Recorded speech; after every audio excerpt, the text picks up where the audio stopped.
Se você não mora numa caverna tão profunda quanto o buraco que abriu lá no deserto do Atacama, você com certeza já ouviu falar sobre a tensão que está rolando entre a China e Taiwan nesse momento. Mas o que será que isso significa para você e como que esse conflito pode afetar a sua vida? Meu nome é Ricardo, eu faço parte da Lariat e aqui nós fazemos um resumo das notícias que mais afetam as bolsas e os mercados e que podem ser do seu interesse. Mas hoje a gente vai fazer um programa especial porque esse assunto sobre Taiwan requer uma atenção a mais de nós investidores. Não é de hoje que a China diz que quer anexar Taiwan ao seu território, dizendo inclusive que só existe uma China. Mas existem alguns pormenores, um background que a gente precisa entender para saber os desdobramentos possíveis dessa história que está acontecendo agora. Além de que é importante a gente saber por que essa região é tão importante. A China sempre declarou Taiwan como uma província rebelde do seu território. E é claro que essa posição tem divergências mundo afora. Isso foi mudando com o passar do tempo, conforme a China foi angariando mais respeito e mais poder com relação a negociações no mundo afora. Hoje são pouquíssimas nações que reconhecem Taiwan como um território independente. A posição oficial da maioria dos países é que a China tem um território que também contempla Taiwan, ou seja, ela é só uma província chinesa. Mas é claro que isso é a questão oficial. Muitas pessoas, sendo civis ou até mesmo parte de governos, não concordam com essa situação, acreditando pessoalmente que a China não comporta Taiwan, e sim que são dois territórios isolados. Mas é claro que isso ninguém fala para o Xi Jinping diretamente, eles só acham, acreditam nisso e mantêm para si mesmo. Cada país tem o seu estatuto oficial, as declarações que eles vão fazer na maneira diplomática, né? A gente sabe que esses joguinhos têm vários meandros e várias camadas. E com a China ganhando cada vez mais poder, não só economicamente, mas também ganhando poderio militar, é até infantil acreditar que os países vão manter essa posição de segurar a onda para Taiwan, falando que eles são um território que tem a sua própria independência. Isso a gente sabe que não vai acontecer tão fácil. E, obviamente, para os Estados Unidos, que é um país que tem relações comerciais com o mundo inteiro, apesar de ter certos atritos comerciais com a China, fazem da mesma maneira. Eles reconhecem Taiwan como uma parte da China, e eles fazem isso como uma forma de respeito à soberania chinesa. E com isso, todas as relações diplomáticas que seriam direcionadas a Taiwan, na verdade, seriam direcionadas para a China, que é o seu território líder, certo?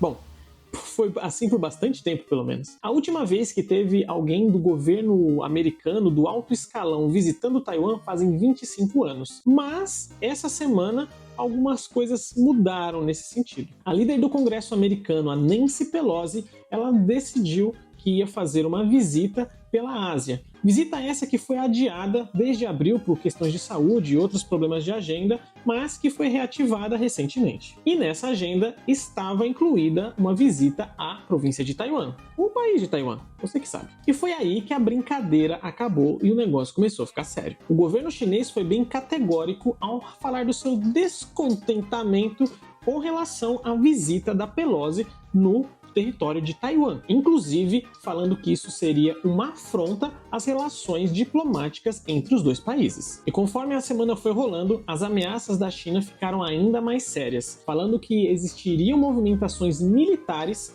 caso essa visita não fosse cancelada, e também dizendo que os Estados Unidos, com as suas ações, estariam colocando em risco a paz no Estreito de Taiwan. E apesar de todas essas ameaças, a agenda de Nancy Pelosi continuou normalmente. Inclusive, um dos maiores medos da comunidade internacional, que era que o avião onde ela estava voando, que é inclusive um avião da Força Aérea Americana, fosse abatido, não aconteceu. Muitas pessoas acompanharam isso, até mesmo por sites e outros programas específicos, você consegue ver a agenda dos aviões. E obviamente a China não abateu esse avião, porque isso seria uma declaração de guerra imediata contra os Estados Unidos, e eu acho que isso não é uma boa ideia. Mas apesar de uma declaração de guerra direta não ter sido concretizada, ainda está um clima bem complicado naquela região, e o mundo todo está de olho nesse conflito. Até o momento, foram mobilizados exercícios militares em escalas que não haviam sido vistas há muito tempo na região, e a China parece estar movimentando seus pauzinhos. Também foram vistos mísseis sobrevoando o território taiwanês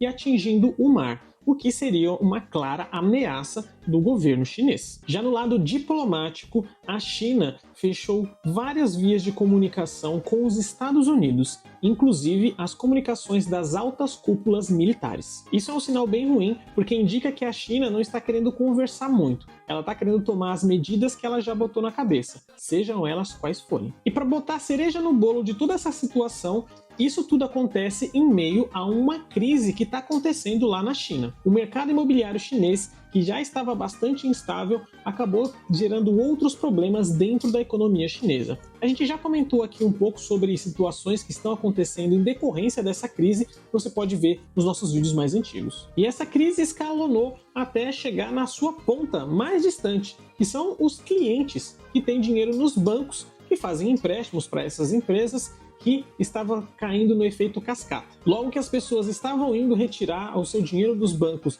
de maneira compulsória e até mesmo em movimentos de manada, o governo decidiu intervir. E a intervenção aconteceu colocando tanques nas ruas. Sim, o governo chinês colocou tanques para proteger as agências bancárias de que os clientes desses bancos pudessem sacar o seu dinheiro e, claro, fazer qualquer outra coisa, como depredações e outras situações que poderiam acontecer por conta do descontentamento da população. E é claro que com toda essa instabilidade, todas essas incertezas, o governo chinês não quer mostrar fraqueza, tanto para a sua população quanto para a comunidade internacional. E é aí que nós entramos no nosso cenário atual, com Taiwan tentando se proteger de um possível ataque da China, a China ameaçando completamente atacar Taiwan e talvez fazer o que ela sempre quis fazer, que é tomar o seu território e anexar a própria China, e a comunidade internacional de olho para saber exatamente o que vai fazer.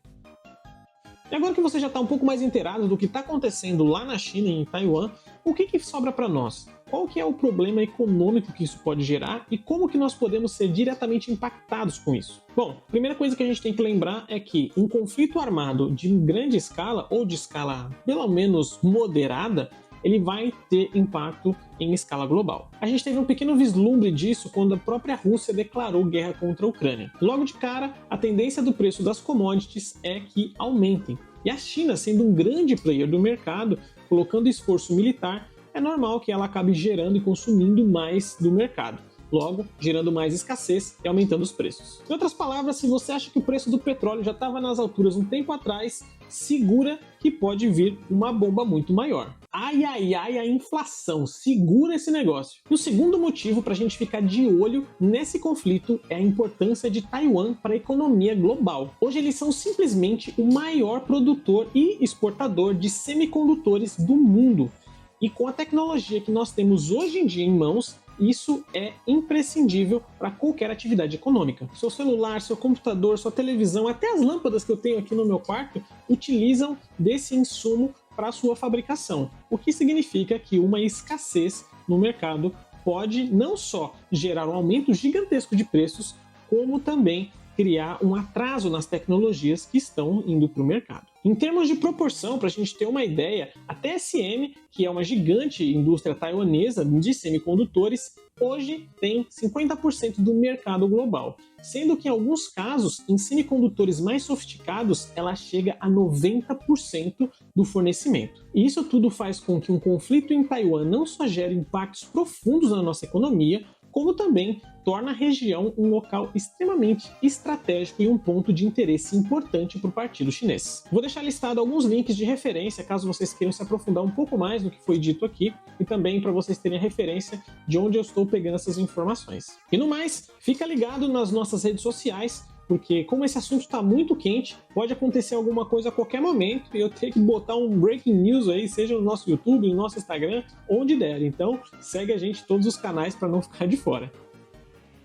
E, muito importante, se você quer proteger o seu patrimônio, tanto de crises, como também se você quer fazer ele aumentar com o passar do tempo, só tem uma forma de você fazer isso, que é investindo. E nesse quesito, nós da Lariat estamos fazendo um evento chamado Desafio Investidor, onde o foco é justamente ajudar pessoas que estão querendo começar os seus investimentos, mas ainda não têm aquela aptidão ou às vezes eles têm medo do que pode acontecer.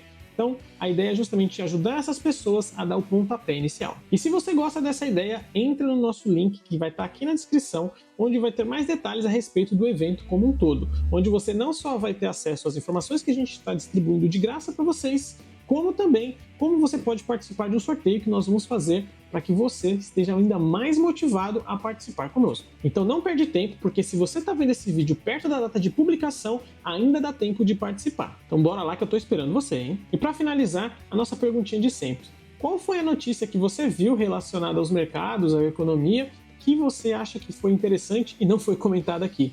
Manda pra gente que a gente bate esse papo nos comentários, beleza? Então vou ficando por aqui e até semana que vem.